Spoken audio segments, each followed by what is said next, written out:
par les météores de Pégase. Salut à tous, c'est ici la passion d'Aja Coco et voilà enfin la vidéo sur Saint Seiya de Netflix. Effectivement, je voulais faire cette vidéo pour vous donner mon point de vue de cette série. Bien évidemment, ce n'est pas une énième vidéo pour cracher dessus, loin de là. Moi, je vais vous donner mon avis ainsi que les points positifs de cette série. Alors bien évidemment, il y a aussi des points négatifs, mais bon, comme on le dit, les séries ne sont pas toutes parfaites. Hein. Il y a des points positifs comme des points négatifs, que ce soit le dessin, l'histoire, le comment c'est écrit, blablabla, voilà. Clairement, alors moi je vais vous donner mon point de vue. Déjà, il faut savoir que j'étais comme tout le monde, je n'étais pas attirée par cette série. Elle ne m'avait pas du tout rendue curieuse en fait, loin de là, surtout que quand on voit la bande-annonce est absolument pas vendeuse. Et pourtant, le jour de sa sortie, genre quelques jours après, mon beau-frère, il m'en parle, il me dit, bah écoute, je t'invite à la regarder parce qu'elle est quand même intéressante, il y a quand même des points intéressants. Et effectivement, je vais vous parler de certains de ces points intéressants, donc moi j'en ai 8 à vous présenter, donc let's go. Le premier point, c'est que la série n'est pas un copier-coller de l'original. Effectivement, quand on a entendu parler du retour de Saint Seiya, Knight of Zodiac de Netflix, on s'est attendu à un remake de la série originale. Et en fait, pas du tout. Pas du tout. Pourquoi? L'histoire est écrite différemment. Alors, ce que je veux dire, c'est qu'en fait, ils ont gardé le côté vraiment original, l'histoire principale en fait de la série de Kurumada, mais avec quelques détails changeants qui fait qu'au final, c'est qu'on a l'impression de regarder une nouvelle série. Ce n'est pas un copier-coller de l'original et c'est ça qui m'a plu, c'est le fait que voilà, ils n'ont pas copié l'original. Ils ont gardé l'histoire originale, mais ils n'ont pas gardé le concept en fait. C'est le concept, ils ne l'ont pas gardé, ils ont modifié quelques trucs, ce qui fait qu'en fait, au lieu de regarder un remake de la série, on a l'impression de regarder une nouvelle série. Comme les Lost Canvas, les Omega, voilà. On voit très bien que ce n'est pas Kurumada qui a mis son nez dedans. Franchement, moi j'ai bien aimé, donc voilà, j'ai bien aimé ce concept du fait que ce ne soit pas un remake de la série, sachant qu'en plus ça ne se passe pas absolument pas dans les années 80, ça se passe plutôt dans nos années à nous aujourd'hui actuelles, en 2018, je dirais peut-être 2018-2019 grand max, hein. Donc voilà, où là la technologie a évolué, les armures ont évolué, voilà, c'est plus les années 80, ça s'est terminé. On voit très bien que maintenant c'est une série qui vise vraiment la nouvelle génération, donc la génération du 21e siècle. Le deuxième point, c'est l'âge des personnages. Effectivement, dans la série originale, les personnages sont de jeunes adolescents. Et effectivement, minimum, ils ont que 13 ans. Ça fait bien jeune pour devenir chevalier, ça fait bien jeune pour moi en fait, au final, je dis ça pour moi. Hein. Ça fait plutôt jeune pour sauver une demoiselle en détresse, voilà, qui est la réincarnation d'Athéna. Que là, officiellement, c'est... alors, les personnages vont découvrir qu'ils vont devenir chevaliers à l'âge de 12 ans, mais ils deviennent chevaliers, alors, petit spoil, à l'âge de 18 ans. 17 ans, 18 ans. Au minimum, grand max 20 ans, parce que je compte Iki qui est plus vieux que tous les autres de base. Hein. Je crois que Iki a 2 ans de plus que les autres. Donc clairement, ce sont de jeunes adultes et non plus des adolescents. Ce qui me semble légèrement plus crédible quand même parce que justement, quand tu es un enfant, tu ne penses pas forcément à sauver le monde. Le premier truc que tu penses, c'est surtout à vivre ta jeunesse, aux jeux vidéo, à s'amuser avec les copains, à faire du foot, des choses comme ça. Et non pas à sauver une prétendue réincarnation d'Athéna. Surtout que physiquement, dans l'original, on voit très bien qu'ils n'ont pas 13 ans. Hein. Ils sont vachement plus vieux. Hein. Et c'est peut-être aussi pour ça qu'ils ont gardé le concept comme quoi, modifié le concept comme quoi ils ont 18 ans et non pas 17, et non pas 13 ans, parce que physiquement, ils font très adultes. Donc ça, petite modification, moi ça ne m'a pas choqué, au contraire, j'ai bien aimé, j'ai préféré voir de jeunes adultes que des enfants qui rentrent dans l'adolescence, clairement. Pour moi, c'est un peu jeune encore pour penser à sauver l'humanité. C'est un peu le concept là. Le troisième point, et ça c'est un personnage que là pour le coup je vais beaucoup apprécier, c'est Saori Kido, alias Athéna. Dans la nouvelle série, effectivement, elle est un peu plus développée, on va dire, que la version originale. Quand on regarde la version originale, on se dit que Saori c'est un boulet. Mais vraiment un boulet quoi, un boulet pour ses chevaliers, elle arrête pas de se faire enlever, elle arrête pas de chialer, elle arrête pas de... Franchement tu te demandes comment ça se fait qu'elle soit encore vivante encore actuellement. Que là, dans la série Netflix, on voit que c'est une femme qui sait ce qu'elle veut, elle sait qui elle est, elle sait ce qu'elle fait et elle n'a pas peur de son ennemi. En fait elle joue vraiment le rôle de la femme forte, elle joue la déesse Athéna. c'est la déesse Athéna. On voit que c'est une déesse. Elle, même à un moment donné, dans un passage de la série, vous allez la voir s'embrouiller avec un de ses chevaliers de bronze. Car un chevalier de bronze, je ne dirais pas qui, hein, faut regarder. Un des chevaliers de bronze pense que Saori est une arnaque. Et en fait, elle se fait passer pour Athéna. Et Athéna, en fait, elle s'embrouille avec lui. Et au final, elle arrive à lui faire taire. Franchement, là, pour le coup, le personnage, je l'ai trouvé plutôt bien fait. J'ai hâte de voir comment il va évoluer avec la suite de la série. Est-ce qu'elle va être beaucoup plus courageuse que la première version? Parce que vraiment, la première version, c'est... Tu te demandes comment ça se fait que c'est elle qui a été choisie, quoi. Donc clairement, voilà, moi pour le coup je préfère la nouvelle version. Et petit truc en plus que vous devez savoir, dans la version Netflix, la voix française d'Athéna, c'est exactement la même que la première version ainsi que la version d'Hadès. C'est exactement la même personne qui la double, ce qui fait qu'au final, ça nous fait retomber dans la série, ça nous fait retomber dans l'enfance. Franchement, je trouve ça cool. Clairement, je trouve ça cool. Franchement, je pense que Athéna, ce côté-là, dans cette série-là, elle va me plaire. Le quatrième point, c'est le tournoi galactique. Je crois qu'il s'appelle comme ça. Je crois que c'est vraiment le tournoi galactique. Pourquoi? Alors, autre petit spoil. Parce que le tournoi galactique, en fait, dans cette série, il est secret. Il n'est pas public. Effectivement, dans la première série, le tournoi galactique se fait dans une sorte de grosse arène, avec plein de monde autour. Et alors que dans la série Netflix, c'est un tournoi secret entre chevaliers. Il faut savoir qu'il y a quelques modifications. Alors je ne sais pas trop si dans l'original c'était le cas.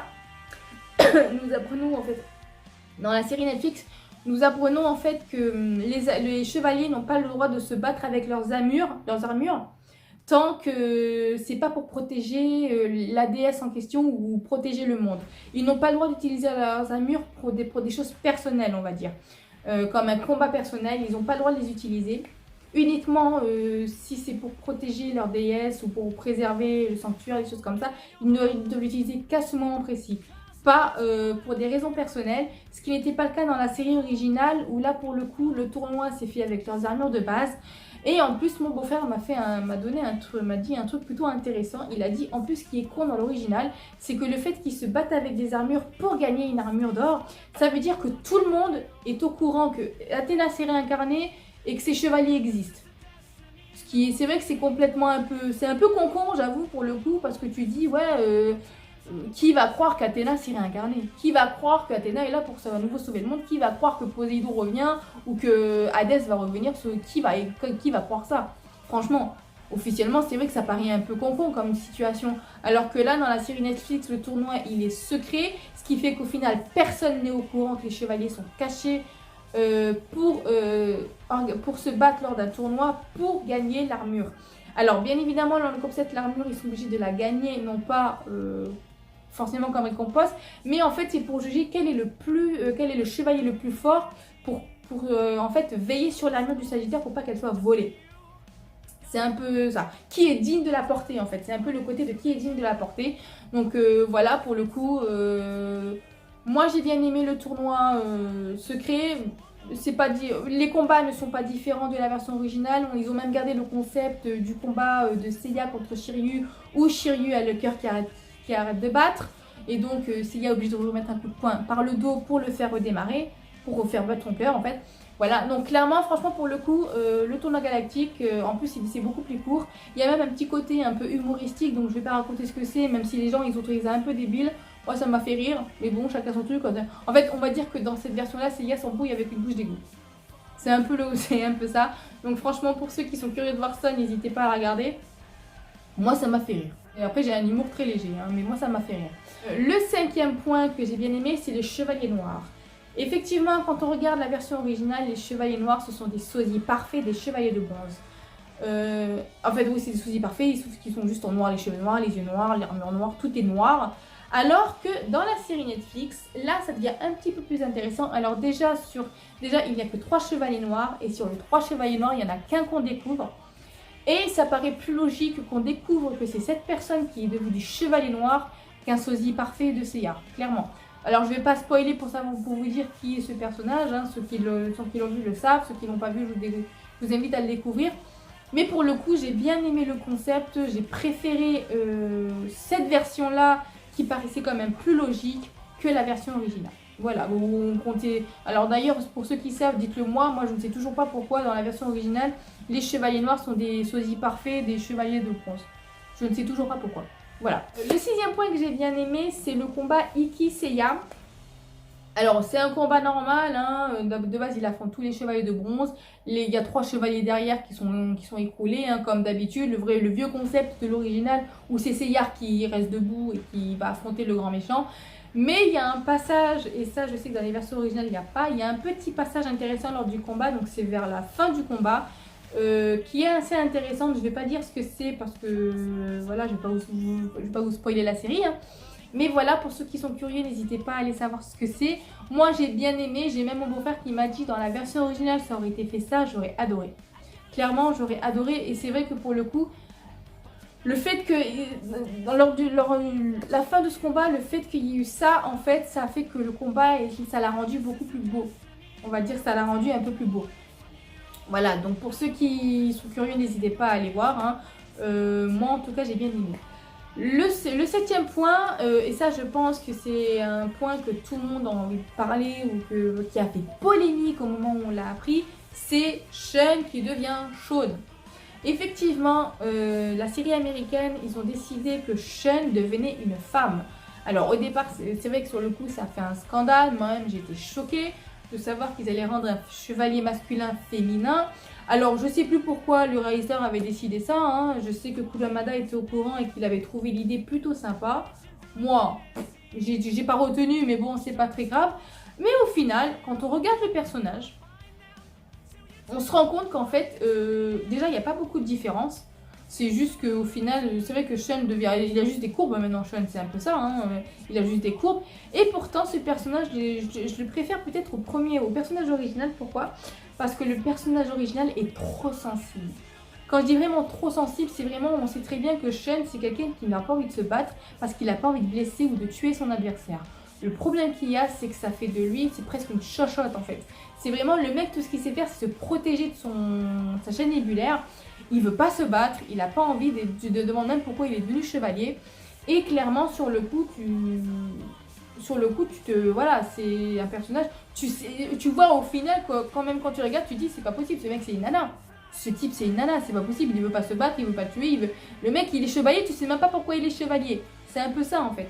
Alors que dans la version de Netflix, même si Shun devient Shaun, donc devient une femme, devient la petite sœur d'Iki, moi ce que j'ai bien aimé, c'est justement qu'ils ont modifié ce personnage, ils l'ont rendu un petit peu plus courageux. Effectivement, ils ont gardé le concept que Shaun ne veut pas tuer parce qu'elle trouve que ça sert à rien de tuer son adversaire ou de blesser violemment son adversaire, mais elle a quand même un peu plus de couilles, on va dire. Clairement, elle a un peu plus de couilles que la première version de Shun. Et franchement, pour le coup, j'aime bien parce que justement, je pense que ce personnage va représenter le côté fort de la femme chevalier qui est en plus entourée d'hommes. Donc c'est pas évident, hein. C'est un peu le côté vraiment genre, c'est la seule femme entourée d'hommes, clairement, hein, en dehors de Athéna. Et c'est la seule qui doit avoir qui doit être égale à eux en fait. C'est un peu ce concept-là et moi j'ai bien aimé. Et je trouve que ce personnage va être intéressant au fur et à mesure que l'histoire va avancer. Parce que je pense pas qu'ils vont la faire aussi fragile que la version originale. Voilà, donc moi j'ai bien aimé ce personnage. Je pense qu'il va avoir une bonne évolution. Maintenant j'attends la suite pour voir ce que ça va donner.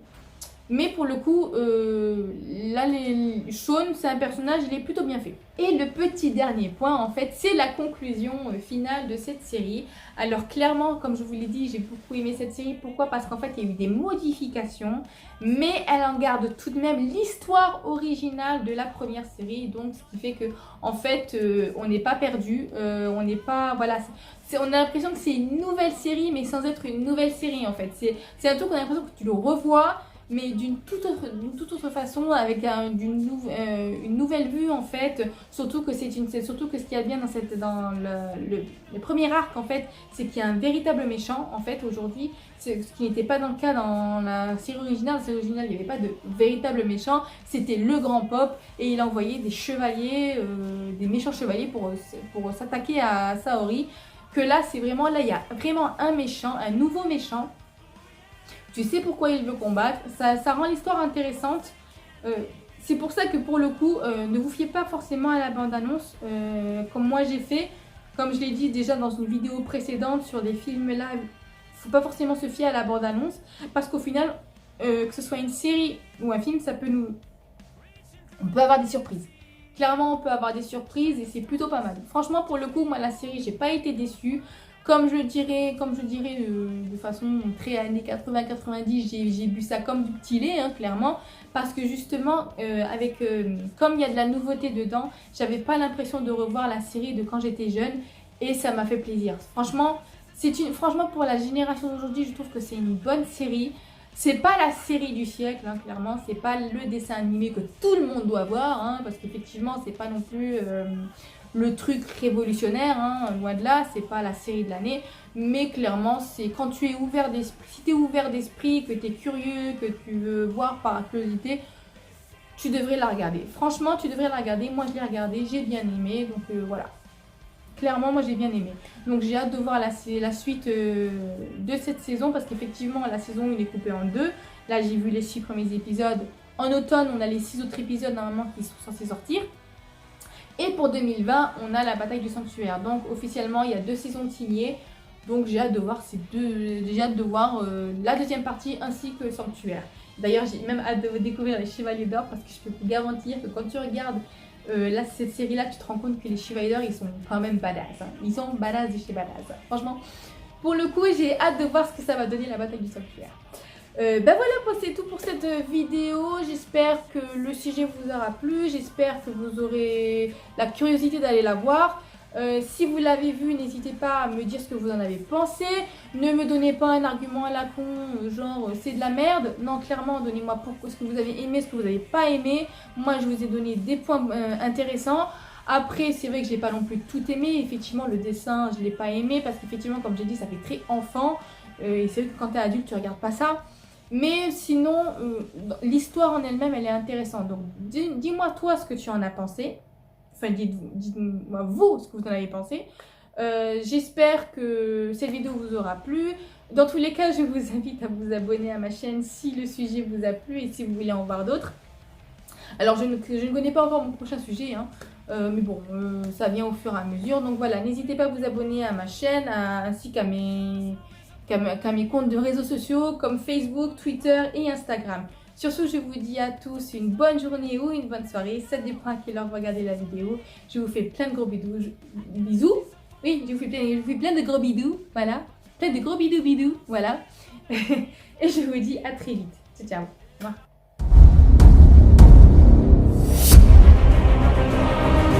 Throughout history, there have been warriors called knights. The winner will win the symbol of knighthood, this Pegasus armor. Men and women with powers unlike anything else you've ever seen. Today, a new generation of knights control the fate of the world. Lushan Xinglong Pa! They are called the Knights of the Zodiac. Together, we can do anything. We're under attack. Don't let them get their hands on the gold armor. You have my word. This is more than we can handle. Knights must be capable of doing the things no one can. That was awesome. Told ya. These are the Black Knights. Something evil. We have to attack together. Seiya now. Pegasus. Seiya, burn your Cosmo.